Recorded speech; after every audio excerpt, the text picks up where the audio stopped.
Umamin na si Ralph Recto na may sakit si Bangag. Tama. At normal lang daw na, ang isang tao ay may sakit. Kaya hindi siya naka-attend doon sa awarding ceremony chucho na yon. Botasin nyo ang bituka ni Bangag. So kaya ganon. So malapit-lapit na yan. So ibig sabihin, pwede siyang matgurgur anytime kapag hindi na nakaya ng bitukan niya. Naku Sabi po. ng bituka, kunin nyo na ako, mga bulate. 'Di ba? So ganito talaga ang mapapala ng mga taong kawatan, taong bangag, at Tama. taong nagkakaso kay Maharlika, 'di ba? Wala ho tayong mahabang pag-usapan ngayon mga reaction update pitch. Dito nga ho sa mga expose ni Miss Maharlika, alam na pala ni netong si Recto mga ka-update yung sakit ni Bangag. Alam niya na ho yan. Ha? Tinatago-tago lang ho nila itong si Auntie Claire Castro kasi sinabi nga ni Auntie Claire Castro na malakas ang Pangulo, walang sakit ito. Pero ang katotohanan ho niyan, malalang malala na. Malalang malala na ho yung sakit ni Ngagba. Kaya mga kabdit, konti na lang, konting-konti na lang hong panalangin ha. Hindi naman ho sana natin siya pinapanalangin na sumakabilang buhay. Gusto ho lang natin sa kanya, pagdanasan niya muna, makulong siya sa kulungan, yung mga ninakaw nila, ibalik ho sa taong bayan. Yan lamang ho yung gusto ng taong bayan, yung mga Pilipino. Kasama ito si Ralph Recto. Itong asawa niya ni Vilma, Borles Queen. Managot lamang ho sila. Ito diba nililipat niyo yung 60 billion na pondo ng PhilHealth. Tapos ngayong hindi naman nalipat talaga mga kabdit, sino pa rin ba yung magbabayad? Tayo hong mga ordinaryong Pilipino, tayo hong taxpayer yung nahihirapan ho ngayon na binubuo ho natin yung pondo ng PhilHealth. Sino nakakaawa? Tayo ho. Yung mga magnanakaw na yan, yung mga mahilig magmataas, yung mga mahihilig magmataas dyan, mga kabdit, sila ho dapat yung mga mananagot. Isa pa yan si Borles Queen. Nasa baba kayo, nasa taas kami.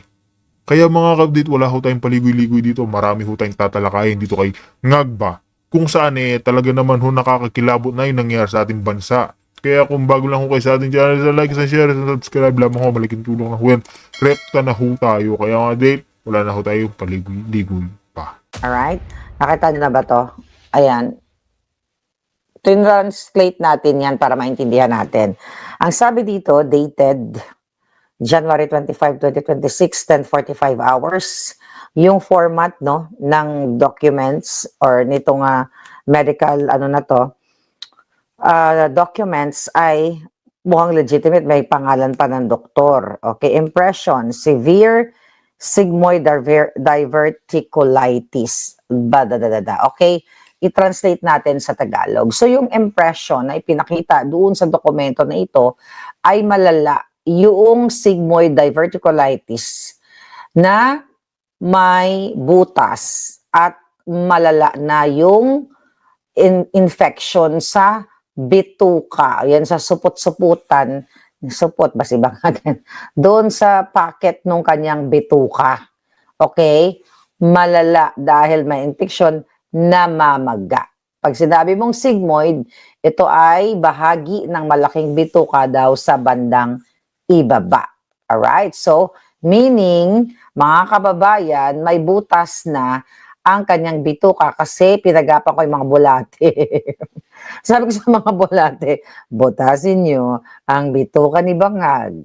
So, kaya ganon. So, malapit-lapit na yan. So, ibig sabihin, pwede siyang matgurgur anytime kapag hindi na nakaya ng bitukan niya at sabi ng bituka, kunin nyo na ako, mga bulate. 'Di ba? So, ganito talaga ang mapapala ng mga taong kawatan, taong bangag, at taong nagkakaso kay Maharlika, 'di ba? Dahil siya, nag-hire pa ng assassin siyang mga yan. So ngayon, mga kababayan, based dun sa documents na sinend sa atin, kung naipuslit, alam mo naman yung mga ka-doktor dyan, may mga kaibigan din tayo mga doktor dyan, di ba? Mag-ano pa kayo, mag-send pa kayo, at saka, Doc, alam mo na. Alam mo na yan, Doc. Kayong doktor dyan. Ngayon, mga palangga, meaning, nagmamalfunction na yung katawan ni Bangag. Kumbaga, kasi dahil infected na, yung imagine mo yung hose ng tubig, di ba, bituka, dahil sinaksakan mo ng sinaksakan ng mga dumi, no, joke lang, ng pulburon, well, kasama nila, sinaksakan mo na, ito, ano lang to, kalokohang example. Sinaksakan mo ng sinaksakan ng pulburon, so ito yung hose ng tubig, babara yung mga pulburon dyan. Kaya dahil yung mga pulburon, galit na galit sa bituka mo, mapupunit talaga yan. 'Di ba? So, maaring pwede pa yan mag-cause ng CA. Ngayon, according to that report, medical report, mga kababayan, true na wala ng left kidney itong si Bangag dahil 'di ba may balita na dinonate daw niya sa tatay niya nung siya ay kabataan pa. So yun ang nakalagay diyan sa result na yan. So lalong double jeopardy siya diyan dahil kulang na nga yung kanyang kidney nilagyan pa niya ng kung ano-anong kung ano-anong mga toxic dahil sa unhealthy living. Ano yung unhealthy living? The singhuting of the pulburon. So ngayon, mga kababayan, so yan yung pinapaliwanag doon sa kanyang medical report. Then nakalagay doon na merong konting pamamaga ng kanyang jatay, okay, ng kanyang atay. Alright? So meaning, pwede talaga siyang mamatay anytime, magurgur anytime. Kasi, kapag nagbumigay na ang katawan ng isang addictus benedictus at kawatan, kahit gusto pa niyang buhayin ang sarili niya, kung hindi niya nakakayanin, ay magugurgur na siya. And of course, meron pang fats sa kanyang pancreas. Ayan. So, ang dami niyang eksena, mayroong fats, okay, sa part ng kanyang pancreas. Ayan, yun daw ang yun ang nakalagay doon sa kanyang report. Ngayon, meron din, meron din siyang atherosclerosis o paninigas ng mga ugat. Di ba, in-expose ko din sa inyo ng 2023, nagkaroon din yan ng muscle spasm na nataranta si Liza Tanas. Muntik na rin, kinabahan si Satanas. 2023 yun, ha? Alright? So ngayon, meron din, sabi dito sa report, ay, yun na nga, merong lahat apektado, liver, pancreas, heart, boto. Nakalagay bototitis, hindi, dinagdag ko lang yan. Alright? So ngayon, mga palangga, meron din siyang problem, okay? Ang dami niyang problem, di ba? Sa kanyang health. So siguro baka magurgur na yan. Okay, here's the thing. Alam naman natin sa itsura ni Bangag, di ba? Ba't kanina taba ako dun sa video ko ngayon, parang normal ako ngayon. Hindi kasi magandang lighting effect doon. But ganun pa man, mga kababayan, ito yung dapat nating intindihin. Kanina dun sa report, no-show si Bangag dun sa awarding ceremony, Chuchu. Dapat nagbibigay doon siya ng award. Ang nagbigay ng award, itong kanyang cabinet secretary na mukhang nakasinghot din, okay, mukhang nakasinghot din si Ralph Recto. Okay? So yun ang nagbigay ng award. Tapos sinasabi niya na parang nagagalit sila syempre sa atin dahil nagsispekulate daw tayo o yun na normal lang din naman daw na magkakasakit ang isang tao, ganyan chuchu. So parang wag daw tayong magnakak dito, wag tayong magsalita against the President Bangag, di ba? So yung mga ganon, hindi nyo kami mapipigilan. It's the same thing na gusto kong pigilan ni Suso Bells. Okay, pero mamaya na si Suso Bells. Alright, so ngayon, mga palangga, mamamatay, magugurgur na ba si Bangag? Well, sabi ko nga, yung mga bulate, pinadala ko na. Para maisakatuparan yan, kailangan yung dagdagan ng orasyon, iguzum. Dapat may mga ganun tayong ritual. Right? So, ganun pa man, here's the thing. Dahil wala siya, no show siya. Okay? No show. Meaning, hindi niya kayang tumayo o mahina ang katawan niya. Kasi syempre, 'di ba? Kung pwede ring tamad-tamaran siya, pero kung yung document na ini-release ay totoo, 'di ba? Talagang yan ay original coming from St. Luke's Based kasi legitimate yung ano yung mga medical terms. Alright? So, mga palangga, baka magorgor na siya kasi aside from that singhot, meron pa siyang bototitis, di ba? Nagpapabottom siya based dyan sa expose ni Dean. So, ano ngayon ang mangyayari kapag nagorgor si Bangag? Etong asahan ninyo. Pwedeng isekreto nila yan, di ba? Ang gagawin nila, ito yung mga possible. Makinig kayo sa lola ninyo, okay? Dahil misvindicated ako. Sabi ni Bibit, iguzum, lubot di bangag, masumsum. Ayan, ganyan yung, what do you call it, yung ating ritual. So, ito kasi yung mangyayari dyan. Ilang araw na ngayon? Dalawang araw na ba siya lumabas? 3, 4. Pag 7 araw na, baka patay na yan. Tinatago lang nila. Then, kapag yung mga buwaka ng Genemes na yan, alam nilang mamamatay na si Bangag, maghahanda na sila kung paano nila i-transport ang pagnanakaw nila o paano sila tatakas sa bayan. Pero ito yung delikado. Makinig kayo. Sa lahat ng nagmamahal kay VP Sara. Sinday ngayon, nasa dahig pa ba, Day? Mag-ingat ka dyan, Day. Okay? Pwede siyang gurgurin. Okay? Pwedeng gurgurin si Inday. Kunyari, nagurgur si Bangag dahil hindi na kinaya ng bituka niya. Not only bituka, but the whole system. Di ba? Isisikreto mo na nila yan. Pwede nilang i-bribe ang doktor. Di ba? Delaying tactics, delaying the game. So ngayon, magpaplano muna sila kung paano nila magurgur si Inday. Possible things. So I'm not saying, okay, nagagawin nila to, but pwedeng gawin nila. Kasi, kung mamamatay na si Bangag, siyempre, si Inday sa Constitution, siya ang automatic na presidente, kaya may vice presidente. Diba? So, bantayan natin si Inday Sara at ito yung kinatatakutan ko. Okay, na kayang gawin ni Marcos Jr. Kung ako nga ipapagurgur nila, gumasto sila, ipapagurgur ako, si Dinches ipapagurgur, hindi naman ako nasa line of succession na ako papalit sa kanya, right? Kung ako nga pinagurgur, how much more itong si Inday Sara. So yun yung bantayan talaga ng bongga-bongga sila. Kasi pwede nilang i-delay yan, alam niyo kung bakit, mga palangga. Okay, kung bakit dapat bantayan si Inday Sara. Balik tayo doon. Kunyari, nagurgur na si Bangag dahil, yung mga bulati, inaratay na siya. I-delay nila. Gugurgurin nila si Inday. Kasi, kung maging magmatagumpay sila, and for sure, and hope not, kaya ipagdasal natin si Inday Sara, ang next in line, after wala na si Bangag, kunyari, sabi ko nga, let's pray for Inday Sara, ang next niyan ay ang Senate President, ang magiging acting President.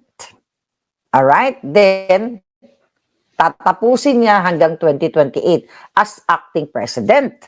Pero, hindi pwede hindi pwede mag-appoint ang acting President from, let's say, kunyari si Tito Soto, ng Vice President kasi hindi naman siya wala naman nakalagay sa Constitution niya na pwede siya mag-appoint. So, mabivacant yung Vice Presidente. Diba? I'm just giving you a picture na pwedeng mangyari ito. Kaya, nakakatakot din, okay? Pag namatay si Bangag, kaya talagang dapat kung todo si Inday, dapat hindi na palakad-lakad din sa daig.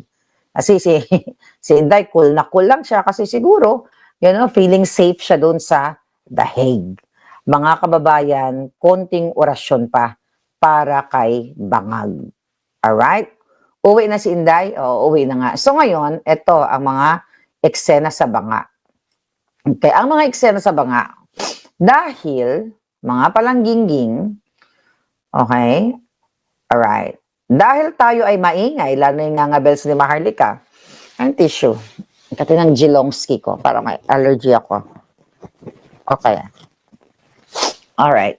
Ngayon, mga palangga, ngayon, dahil dyan sa mga lumalabas na mga text messages, private messages, na ito nga si Bangag ay malubha ang kanyang karamdaman, okay? Ang sinasabi ni Tara-Tara, huwag daw paniwalaan ang mga hindi beripikadong, pahayag tungkol sa kalusugan ni Bangag. Ang sabi ng Malacanang ni Tara-Tara, Clarissa Tara-Tara, kung unknown number yan, you know, yung mga text messages, okay, kung unknown number yan, edi unknown din ang source. So kung unknown ang source niyan, so malamang gumagawa ng kwento yan. So wag nating paniwalaan ang mga kumakalat sa social media nang hindi verified ang ibang source. Kita niyo kung paano nagsusuntukan yung kanilang mga statement. Bakit ko sinasabi na nagsusuntukan? Alright? Umamin na, okay? Umamin na si Ralph Recto na may sakit si Bangag. At normal lang daw na, you know, ang isang tao ay may sakit. Kaya hindi siya naka-attend doon sa awarding ceremony chucho na yon. Pero ito si Clarissa Tara-Tara, talagang pinanindigan pa rin niya ang kasinungalingan ng jutang gininang babaeng ito, nagmumukha ng clown, nagmumukha ng si Chucky, si Chakadal.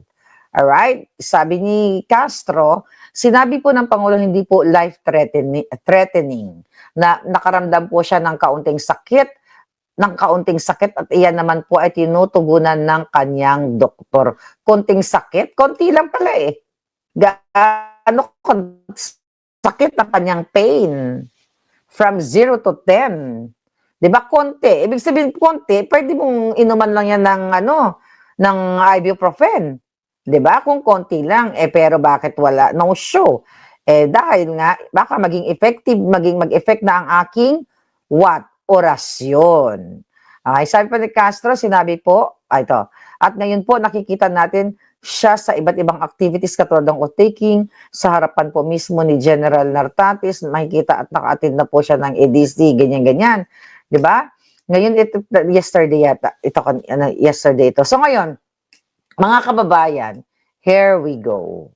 Okay, here we go. So ano ngayon? Okay? Alright. Ano ngayon ang mga aabangan ninyo, ang mga susunod na kabanata? Dahil anytime, may na ba yung audio ko? Okay, can you hear me? Can you hear me good? Tignan natin. Tignan nga yung audio ni Palanggang nagmamaganda. Alright. Saan ba ako nag-vlog? Sa Maharlikan? Hindi pala na-share to. Share ko nga. May liwanag naman ako Maliwanag pa sa sikat ng araw. Ay, maliwanag pa sa audio. Okay. Malakas na yung audio ko. Okay. Now what? Mga kababayan. Ano na mangyayari ngayon? Loud and clear. Thank you. So, naghahanda na yan sila ngayon. Kung sakasakali na si Bangag ay may tanim na yung kanyang buhay o pipirma na yung mga bolate, abala na yan sila ngayon kung paano i-transport yung kanilang mga ninakaw. Kaya sabi ko sa iyo, Bangag Jr., magugurgur at magugurgur ka nang wala kaming gagawin. Wala kaming gagawin. Manonood lang kami kung paano malagutan ka ng genie nga. Dahil demonyo ka. Okay, maliban pa sa baboy ka, kidnapper kayo ng asawa mo at buong kasabwat ninyo. Sa AFP, sa DOJ, lahat. Okay? Kawatan. Name it, alam nyo na yan. So yun mga kababayan. So ito yung mangyayari, but I'm looking forward na talagang hindi na magtagal to si Bangag. At sana bago yung confirmation of charges kay Pangulong Duterte, alam niyo yan, di ba? Sa February 23, wala na si Bangag sa mundong ito kasi deserve niya yon, right, Bangag? You deserve it. Nakita mo, ang daming nagdadasal na mawala ka sa mundong ibabaw. Di ba? Mawala ka sa mundong ibabaw dahil sa ginagawa mo. Mga palangga, alam niyo naman na kung gaano katalamak ang pagnanakaw sa kaban ng bayan. Yung flood control na yan, yung budget insertion na yan. Lahat, nakakasawa na nga lang yan, ulit-ulitin natin, di ba? Kasi alam nyo na yun. Eto na yung mga singil. At Liza Tanas, Liza Marcos, okay, Addictus Benedictus, magbabayad ka. Ipapasuka ng next administration ang lahat ng ninakaw mong hayop ka, na kidnapper ka. Lahat kayong mga kasabwat. Okay? 2022 pa ako nag-orasyon from August. Okay? Alas 3 ng madaling araw, nag-oorasyon ako, kaya lagi ako napupuyat. Kasi gusto ko mawala na ang lahat ng mga adik, lalo na ang presidenteng bangag dyan sa gobyerno. Now, okay? Ano tawag dito? Now, ano ang magiging nito? Kakalabasan natin. So definitely lahat ng inappoint ni Bangag, talsik lahat 'yan. Magbabayad din si Remulla, baka sumabay na rin, pumirma na rin ang Bolati, si Boying Remulla. Hindi rin nagpapakita 'yun, baka patay na nga rin 'yun eh. Baka gorgor na rin 'yun eh. 'Di ba? Ilang araw na hindi nagpapakita si Remulla. Inarate, baka mamaya breaking news. Bonjing Remulla, gurgur ng mga bulating pinadala ni Maharlika. Imagine gano'n ang headline. Bulating pinadala ni Maharlika, tumapos sa buhay ni Bonjing. Di ba? Okay? Nauna. Ngayon, mga palangga, here we go. Balik tayo. Okay? Confirmation of charges ni PRRD sa Feb 23. Ngayon, mga kababayan, malungkot, okay, sa part ni PRRD. Si Inday Sara nagsalita, okay, nabasa ko dyan sa SMNI, na ang sinasabi ni Inday Sara na ang ICC ay biased political court, hindi court of justice, at ito ay wala na tayong maasahan kasi dapat ibigay na lang natin ng moral support si PRRD kasi intention talaga ng ICC ay what? Ipakulong ang Pangulong Duterte. Alam niyo naman kung sino nagpakulong kay PRRD, si Satanas, si Bangag, si Torre, lahat sila magkakasabwat. Expose ko rin yan sa inyo. 2023, the reason why patong-patong ang kinaso sa akin dyan sa Pilipinas at sa Amerika na patuloy kong nilalabanan with my alindog. Sa kabila ng panggigipit, dapat ang alindog ang importante. Right? So now, mga kababayan, ang pinaka sa akin, tumatak, okay, doon sa statement ni Inday Sara, tama ba ko? I-correct nyo kung mali ako. Alright? I don't know kung sino nagtanong, nabasa ko lang na parang about kung papalitan ba ang mga abogado, yung defense team ni Pangulong Duterte. Kasi di ba, alam niyo naman yan, ako sa umpisa pa lang kami ni Spoke sa Harry Roque, like ako personally, di ba, aside from Harry Roque, na wala akong tiwala kay Kaufman kasi nga mangga yan at inamin niya, nung una hindi pa niya inamin, na siya ay may naging kliyente niya ang mga Marcos. Nagets mo? And I'm so happy na sinasabi ni Inday, tatanungin daw niya tomorrow, no? Na si Pangulong Duterte about it. I-correct me if I'm wrong, kasi galing kanina ko sa in-scan ko lang yung balita. Okay. Alam nyo, eto kasi yung take ko. Dapat talaga, hindi foreigner ang abogado ni PRRD. Amis na lang kung sobrang galing. Diba? Pinagtatanggulan ng mga gelpots, ng mga yawa, si Kaufman noon, diba? Pwede tayo mag-opinion. Diba? Sabi ko naman sa inyo, yun, hindi naman tayo pwedeng pigilan, hindi porket kinuha niya ni Inday Sara ng family nila, hindi na tayo pwedeng mag-opinion kung may nakikita tayo. Mas maganda yung may maraming nakakakita, di ba? So, pinaasa tayo ni Kaufman. Nung una, hindi ka agad nag-file, di ba? Ilang days ba siya? Like halos isang buwan bago siya nag-file ng interim release na magpa-file naman pala. Ang dami eh. Then, ito, binabalik lang natin yung timeline, di ba? Then si Amy Mangga, nagbida-bidahan, nagpakalat ng kasinungalingan na siya yung bringer of hope bringer of hope for PRRD para makalaya. Then there's another Alpots group, na mga signature campaign, nambubudol, papalayain si PRRD, And now, I'm so happy to hear from Inday Sara na mayroon siyang angle na tinitignan na possible na pwedeng mapalitan ang defense team. Alam niyo kung bakit? Kaya ako kasi may hinaharap akong kaso. Kaya kaya ako, hindi, ina-apply ko sa nararanasan ko. Okay.